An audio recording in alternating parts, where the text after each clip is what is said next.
Yeah, and stay in this square here. All right, 3, 2, 1, go. I've been boffing probably since 8th grade when I first found out about it at PortCon, Maine. Boffing is a really obscure hobby where basically you get a bunch of people to make foam weaponry and make friends and then hit those friends with those foam sticks. I have been boffing for 5 years thereabouts. My first boffing experience was at PortCon, where I had a piece of PVC and a pool noodle and some duct tape, and I started a club at USM that's still going strong today, and now I'm in charge of our region's full contact boffer, Dagger here. Boffing and LARPing are very, very like closely connected in their history. 3 different words that I hear a lot for boffing. There's boffing, which is onomatopoeia for the sound of foam weapons hitting each other. There's LARP style combat, and there's foam combat.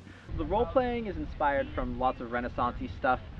Some people are inspired by their own little subcultures of stuff. Like personally, I love like post-apocalyptic-y stuff. Dagger here gets really into Renaissance and like historical stuff. I know we've got some Japanese culture stuff. There's fantasy aspects. You know, there's dark elves and wood elves and orcs. To basically dress up like you're in the Lord of the Rings or Game of Thrones or whatever, hang out with your friends on the weekend and like pretend to be on an adventure like Dungeons and Dragons, but in real life in costumes, pretending to be a character and fighting like this is a huge blast. Hey, you're not done with me! This is basically a lightest touch boffer club. Essentially what it is entry level to the world of boffing. So a lot of people have heard about LARP, and it's kind of like that without the role play. It's often described as something called LAC. Instead of live action role play, it's live action combat. This club was designed to sort of just take regular people off the street and be like, look, we're a thing you can do. And give strangers off the street weapons and have them see if they like it or not. The USM group and the SMCC group started off as doing the exact same thing, but we were having some trouble like getting together. We were kind of making up rules as the game went on, and we eventually had like a spreadsheet with like 3 pages of rules that we just kind of thought up of. And we heard of another group in the area that was looking into national boffer sports, and we decided to do Dagger here, which is full contact boff. It's pretty much the same thing as here, except here any lightest touch counts, like boom, boom, anything like that.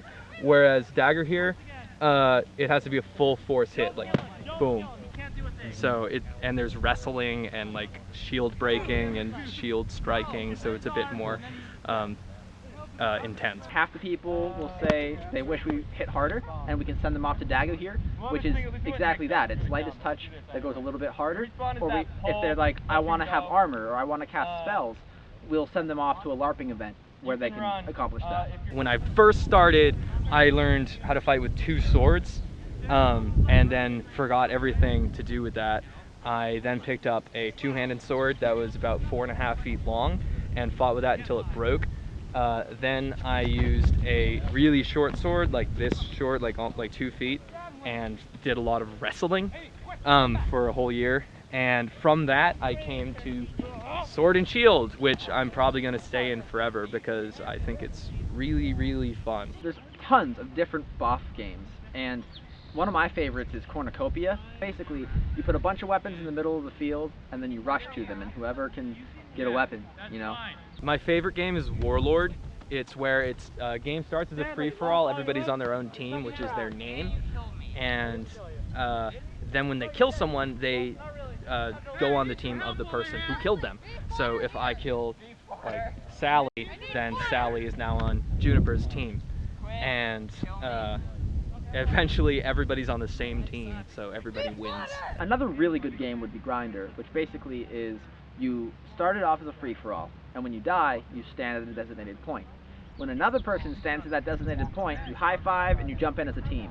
And then for the rest of the game, it's just teams of 2, and it stops whenever everyone decides to do something else. The biggest events that I go to are Ragnarok, of course, in Pennsylvania, which is Dagger Here's big national week-long camp-out festival fighting extraordinaire, and Clash of Kings in New York. The biggest thing that I want to see is to get more people involved, have more people learn the ropes, and just be interested in the sport.